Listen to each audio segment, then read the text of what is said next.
Hello everyone, welcome to Samarth classes. Last lecture में हमने चर्चा की थी चैप्टर नंबर 5 पार्ट नंबर 1, जिसमें हमने देखे थे राजस्थान के कुछ क्षेत्रों के स्थानीय नाम या प्रचलित नाम, जैसे हो गया मारवाड़, मेवाड़, ठीक है। इस तरह के हमने नाम देखे थे। मत्स्य संघ किसको बोलते हैं, मत्स्य किसको बोलते हैं, शूरसेन किसको बोलते हैं, डांग किसको बोलते हैं।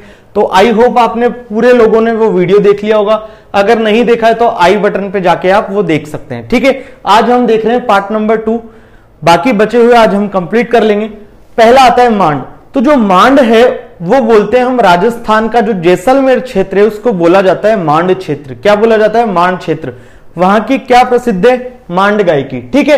तो मांड क्षेत्र राजस्थान के जैसलमेर को बोला जाता है और वहां पे क्या प्रसिद्ध है? मांड गायकी, ठीक है। फिर आता है वल्ल। तो वल्ल बोला जाता है जैसलमेर क्षेत्र को ही बोला जाता है वल्ल, लेकिन वल्ल एरिया वो होता है जो मांड क्षेत्र के क्या होता है? चारों ओर का क्षेत्र। तो यदि वल्ल की आपसे कोई डेफिनेशन पूछे तो क्या हो जाएगी? मांड क्षेत्र के चारों ओर जैसलमेर में जो क्षेत्र है उसे हम बोल देते हैं वल्ल। क्या जैसलमेर में होगा और मांड क्षेत्र के चारों ओर का क्षेत्र होगा, उसे हम क्या बोल देंगे? वल्ल। बोलो क्लियर है। उसके बाद हम बात करें चंद्रावती की। तो चंद्रावती जो है वो सिरोही का पुराना नाम है। यहां से क्या मिलती है? भूकंप रोधी इमारतें मिलती है।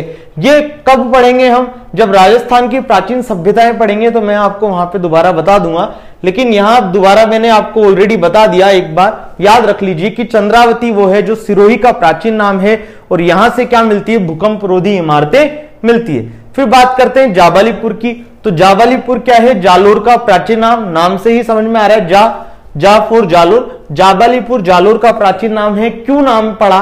क्योंकि ऋषि जाबाली की क्या रही है? कर्म स्थली रही है। और यहां पर क्या है? जाल वृक्षों की क्या है? अधिकता। जो जाल वृक्ष होते हैं वो सबसे ज्यादा पाए जाते हैं जालोर में। तो जालोर का ही दूसरा नाम, प्राचीन नाम क्या है? जाबालीपुर। बोलो क्लियर है। हमने कल एक लेक्चर में पढ़ा था योद्धे। योद्धे किसको बोलते हैं? गंगानगर और हनुमानगढ़ वाले को। याद है आप सब लोगों को? हमने पढ़ा था मारवाड़। मारवाड़ क्या था? जो हमारा जोधपुर संभाग था, पश्चिमी संभाग था, उसको हम बोलते थे मारवाड़।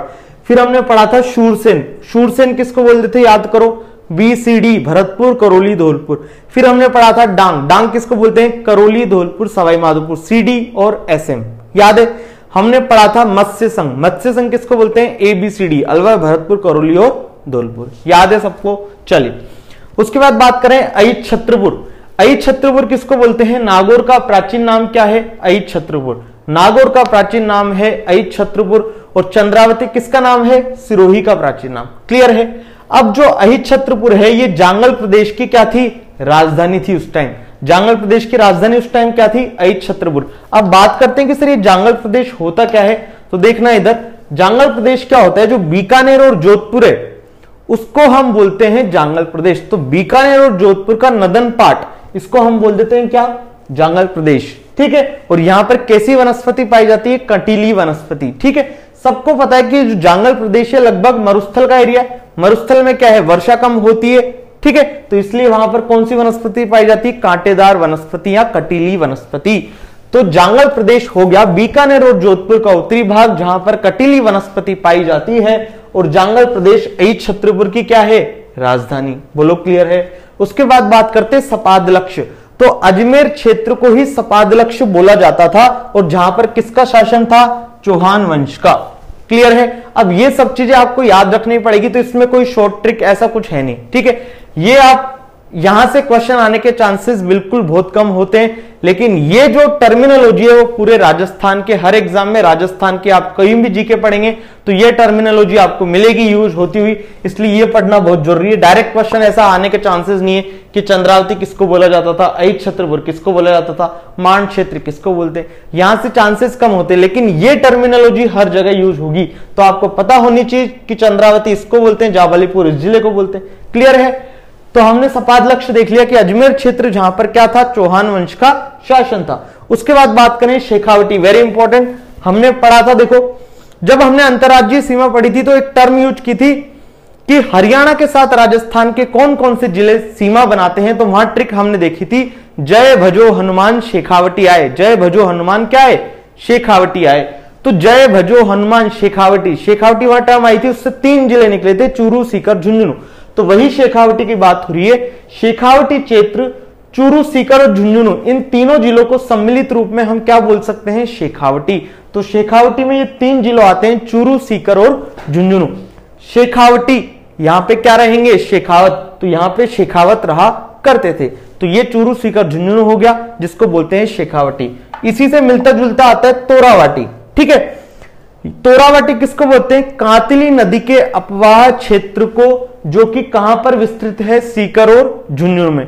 कांतली नदी का अपवाह क्षेत्र जिसका विस्तार सीकर, झुंझुनू में है, उस क्षेत्र को क्या बोला जाता है?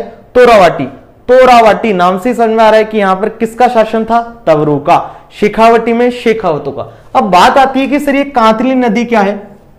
जब हम राजस्थान का अपवाह तंत्र पढ़ेंगे, ड्रेनेज सिस्टम ऑफ राजस्थान पढ़ेंगे, तो हम देखेंगे कि राजस्थान की जो कांतली नदी है यह अंतः प्रवाह की नदी है, पहली बात।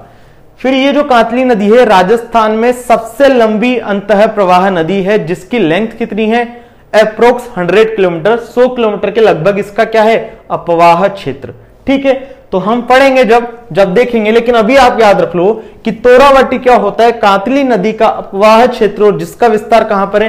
सीकर और झुंझुनू में। ठीक है, यहां पे किसके द्वारा बसाया हुआ था? तवरों द्वारा, तवरों द्वारा शासित प्रदेश। बोलो क्लियर है? कांतली नदी के बारे में लिखना चाहो तो साइड में लिख लीजिएगा। कांतली नदी राजस्थान में बहने वाली सबसे लंबी अंतः प्रवाह नदी है, जिसकी लंबाई 100 किलोमीटर है। ठीक है, भारत में अंतः प्रवाह की सबसे लंबी नदी कौन सी है? घग्गर नदी। और राजस्थान की बात करें तो कांतली नदी। ठीक है, बढ़े आगे। नेक्स्ट आता है माल हाड़ौती। देखो ये भी इंपॉर्टेंट है, ये इंपॉर्टेंट है, ये तो हमेशा बहुत यूज होंगे चारों। ठीक है, शेखावटी हो गया हमारा, तोरावाटी हो गया। अब आते हैं माल क्षेत्र। माल या हाड़ौती बात एक ही है, दोनों नाम से हम जानते हैं। माल और हाड़ौती क्या है? राजस्थान का पठारी भाग है, पहली बात। ठीक है, इसका विस्तार कहां पर है? तो इसका विस्तार है 4 जिलों में, कोटा, बूंदी और बारां और झालावाड़। तो कोटा, बूंदी, बारां और झालावाड़ को सम्मिलित रूप में क्या बोलते हैं? माल या हाड़ौती। याद रह जाएगा, कोटा, बूंदी, बारां, झालावाड़ को माल या हाड़ौती बोलते हैं। ये राजस्थान का एक क्या है? पठारी भाग। क्लियर है? उसके बाद बात करें मालव। तो ये जो मालव है ये क्या है? झालावाड़ और प्रतापगढ़ जिलों को बोलते हैं। मालव किसको बोलते हैं? झालावाड़ और प्रतापगढ़ जिले को, जहां पर क्या है? मालवा के पठार का क्या है? विस्तार। यदि मालवा के पठार की हम लोकेशन देखें तो वो मध्य प्रदेश में मिलता है, लेकिन मध्य प्रदेश से लगते हुए जिले कौन से हैं? झालावाड़ और प्रतापगढ़। ध्यान करो, जब हम राजस्थान की इंटर स्टेट बाउंड्री पढ़ रहे थे तो वहां एक ट्रिक आई थी, मध्य प्रदेश के साथ धोला करेला 1.25 किलो का भील बाबा झाला प्रताप ने चीरा आया था। तो झालावाड़ और प्रतापगढ़ मध्य प्रदेश के साथ सीमा बनाते हैं। तो मालवा का जो पठार मध्य प्रदेश में, उसका कुछ विस्तार है झालावाड़ और प्रतापगढ़ में।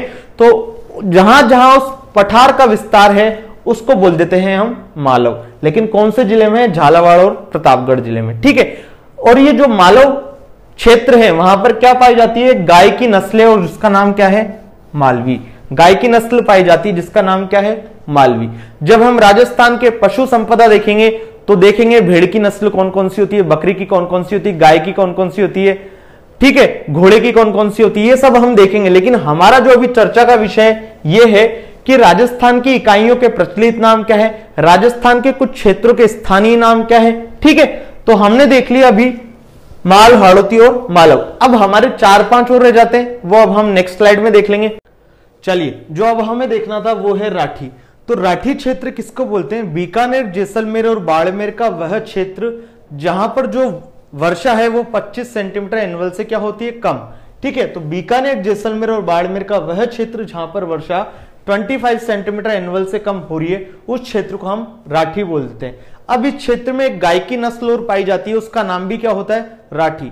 जब हम गाय की नस्ल पढ़ेंगे तो एक पढ़ेंगे थार पारकर, जैसलमेर में मिलती है थार पारकर, तो वो जब आगे का विषय है। ठीक है, इससे पहले हमने अभी जो देखा था मालव वाला, मालव में क्या देखा था कि मालव क्षेत्र कहां पर पाया जाता है? झालावाड़ और प्रतापगढ़, और जहां पर गाय की नस्ल कौन सी पाई जाती है? मालवी।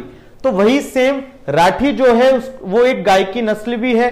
और किस क्षेत्र को बोलते हैं? बीकानेर, जैसलमेर और बाड़मेर क्षेत्र को, जहां पर 25 सेंटीमीटर से क्या होता है? एनुअल रेनफॉल कम होता है। क्लियर है? उसके बाद बात करते हैं राठ। राठ का दूसरा नाम है अहिरवार। ठीक है, तो ये किस क्षेत्र को बोला जाता है? तो जयपुर की कोटपुतली तहसील और अलवर की बानसूर तहसील, इन दोनों को सम्मिलित रूप में बोलते हैं या तो राठ या अहिरवार। दोबारा बता देता हूं, जयपुर की कोटपुतली तहसील या अलवर की बानसूर तहसील, इन दोनों को सम्मिलित रूप में राठ या अहिरवार बोला जाता है। और ये किसका शासित प्रदेश रहा है? यदुवंशियों का शासित प्रदेश रहा है। यदुवंशियों ने यहां पर शासन किया है। क्लियर है। उसके बाद बात करते हैं थली की। आपको याद हो जब मैंने पढ़ाया था राजस्थान का परिचय, जिसमें हमने देखा था कि राजस्थान की संभागीय व्यवस्था, तो राजस्थान की संभागीय व्यवस्था में हमने देखा था बीकानेर संभाग देखा था, जिसकी ट्रिक क्या थी? बिग चूहा, बी से निकला बीकानेर, ग से निकला गंगानगर, चू से निकला चूरू, हा से निकला हनुमानगढ़, याद हो तो आपको। ठीक है, तो उसमें हमने देखा था कि बीकानेर चूरू ऐसे दो जिले हैं जहां पर राजस्थान की कोई भी नदी नहीं बहती है। क्यों नहीं बहती, उसका रीजन आपको आज यहां पता चलेगा। क्योंकि जो थली है वो पोर्शन क्या है? ऊंचा उठा हुआ भाग है, मतलब ऊपर की तरफ उठा हुआ है। और अगर ऊपर की तरफ उठा हुआ होता है तो किसी भी चीज का फ्लो इजी वे में नहीं हो पाता, ये आप सबको पता है। ठीक है, तो थली एरिया किसको बोलते हैं? कि मरुस्थल का ऊंचा उठा हुआ भाग, और जिसका विस्तार कहां पर है? बीकानेर और चूरू में। तो याद रखना कि बीकानेर और चूरू राजस्थान के दो ऐसे जिले हैं जिसमें एक भी नदी नहीं बहती। राजस्थान का ऐसा संभाग कौन सा है जिसमें सबसे कम नदियां बहती है? तो वो है बीकानेर संभाग। ठीक है, फिर हम बात करें राजस्थान का कौन सा जिला है जिसमें सबसे ज्यादा अधिक नदी बहती है? तो चित्तौड़गढ़ जिला। राजस्थान का ऐसा कौन सा संभाग है जिसमें सबसे ज्यादा नदी बहती है? तो वो है कोटा संभाग। तो ये 4 क्वेश्चन है, हमेशा याद होने चाहिए। जब संभागीय व्यवस्था पढ़ी थी तब भी मैंने आपको बताया था। यदि नहीं देखा है आपने राजस्थान के संभाग तो आई बटन पे जाके आप राजस्थान के संभाग देख लीजिएगा। चलिए नेक्स्ट आता है तल्ली। तल्ली क्या होता है? जो बालू के स्तूप बनते हैं। देखिए रेगिस्तान है, मरुस्थल है, मरुस्थल में क्या है? पवन चलेगी, हवा आएगी। तो जो रेगिस्तान की मिट्टी होती है, वो बालू होती है, उसका एक जगह निक्षेपण हो जाता है, तो वहां पर क्या बन जाता है? बालू के स्तूप बन जाते हैं। जब हम फिजियोग्राफिक डिवीजन पढ़ेंगे, फिजिकल डिवीजन ऑफ राजस्थान पढ़ेंगे, तब हम देखेंगे कि बहुत सारे प्रकार के बालू के स्तूप राजस्थान में मिलते हैं, तब इसका पूरा प्रॉपर डिस्कशन कर लेंगे। अभी आप समझ लीजिए कि तल्ली जो क्या होता है, एक बालू का स्तूप बन जाता है। बालू के स्तूप के नीचे जस्ट थोड़ा सा पानी भर जाता है बरसात के समय में, तो वहां पर क्या होता है? अस्थायी झीलों का निर्माण हो जाता है। अस्थायी झीलें मतलब वो झीलें कुछ टाइम तक ही रहेंगी, तो उन झीलों को बोलते हैं प्लाया झीलें। क्या बोलते हैं? प्लाया झीलें। तो बालू के स्तूप के बीच का नीचा भाग जहां पर प्लाया झीलों का निर्माण होता है, जो कि क्या होती है? अस्थायी होती है, उनको बोलते हैं तल्ली। और थली किसको बोलते हैं? मरुस्थल का ऊंचा उठा हुआ भाग, उसको बोलते हैं थली। और इनका विस्तार कहां पर है? बीकानेर और चूरू में। बोलो क्लियर है। उसके बाद बात करें ढूंढाड़। तो ढूंढाड़ क्षेत्र किसको बोलते हैं? ढूंढ नदी का जो अपवाह क्षेत्र है उसको बोला जाता है ढूंढाड़। क्या बोला जाता है? ढूंढाड़। अब ढूंढ नदी का अपवाह क्षेत्र कहां कहां मिलता है? तो वो मिलता है जयपुर, दौसा और टोंक में।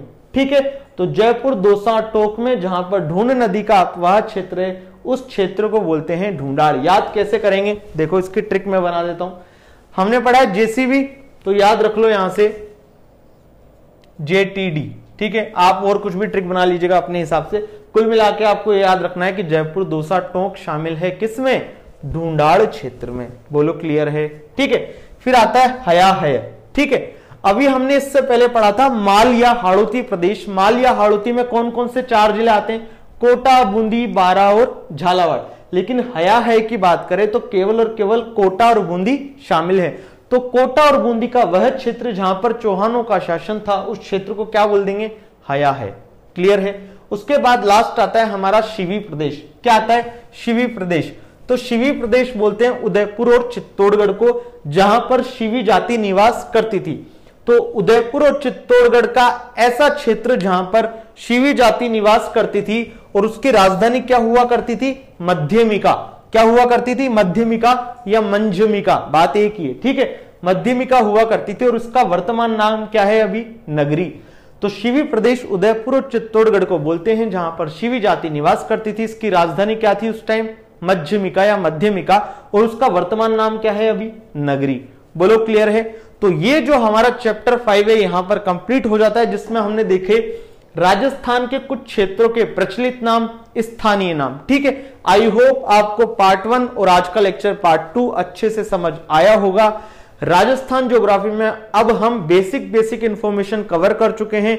अब हमें जो देखना है नेक्स्ट चैप्टर में, वो देखना है राजस्थान के भौतिक प्रदेशों का वर्गीकरण। ठीक है, आई होप आपको पूरा वीडियो लेक्चर अच्छे से समझ आया होगा। यदि आपको हमारे वीडियो पसंद आते हैं तो ज्यादा से ज्यादा लाइक कीजिए, शेयर कीजिए, कमेंट सेक्शन में कमेंट करके जरूर बताइएगा। ठीक है, और वैक्सीन जरूर लगवाइए। अपना ध्यान रखिए। Bye bye, take care.